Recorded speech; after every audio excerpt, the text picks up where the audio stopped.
Juan at Pedro nag-apply ng trabaho. Interviewer. Anong pangalan ng presidente natin? Juan. Ferdinand Marcos Jr. Interviewer. Correct. Kailan naman nadiskubre ang Pilipinas? Juan. March 15th, 1521. Interviewer. May nadiskubre na bang gamot para sa cancer? Juan. Oo, dati pa. Interviewer. Okay, very good. Sige, tawagin mo na yung kasunod mong aplikante. Lumabas na si Juan at tinawag si Pedro. Pedro. Pari, anong tinanong sa'yo? Juan. Basta ito lang sabihin mo. Ferdinand Marcos Jr., March 15, 1521. At dati pa. Tinawag na si Pedro. Interviewer. Anong pangalan mo? Pedro. Ferdinand Marcos Jr. Interviewer. Naiinis. Kailan ka pinanganak? Pedro. March 15th, 1521. Interviewer. Baliw ka ba? Pedro. Dati pa. A few moments later. Nakita ni Juan na may binabasa na kakaibang libro si Pedro kaya naman inusisan niya ito. Juan. Pare, mahirap ata yung binabasa mo ah. Pedro. Hindi, logic lang ito. Juan. Ano yan? Hindi ko yata alam yan. Pedro. Ganito, may aquarium ka ba sa bahay nyo? Juan. Oo. Pedro. Edi mahilig ka sa beach? Juan. Oo. Pedro. Edi mahilig ka lalo sa mga sexing babae na naka-bathing suit? Juan. Oo naman. Pedro. Lalaking lalaki ka nga. Ganyan ang logic. Juan. Ah, ayos pala yan ah. Kinabukasan ay nakita ni Juan si Vincent. Juan. Vincent! Vincent!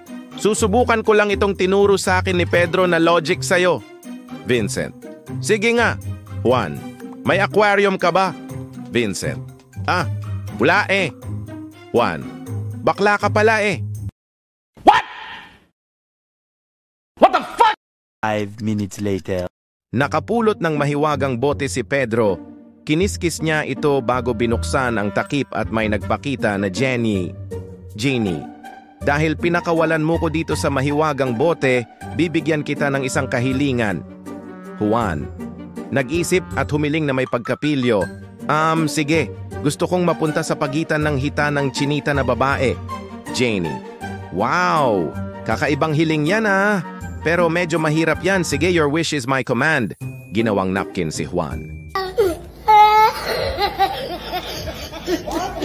10 years later. Pumunta sa beer house ang 4 na kamote. Kiko. Waiter, pa-order nga ng Red Horse. Juan. Waiter, ako naman pa-order ng Tiger Beer. Pedro. Wow! Puro hayop pala ang mga ino-order dito eh. Tugkil. Hoy waiter, pa-order ng Silver Swan. Oh my God! Wow! 2,000 years later. Nagbakasyon si Juan sa resort. Nakahiga si Juan malapit sa beach, may dumaan na Amerikano. Amerikano. Hey, are you relaxing? Juan. No. May dumaan na Chino. Chino. Are you relaxing? Juan. No, I'm not. May dumaan naman na Hapon. Hapon. Are you relaxing? Juan. No, I'm not relaxing. Nabwisit si Juan kaya naglakad-lakad siya nang may nakita siyang Koreano na nakahiga. Juan. Are you relaxing? Koreano. Yes, I'm relaxing.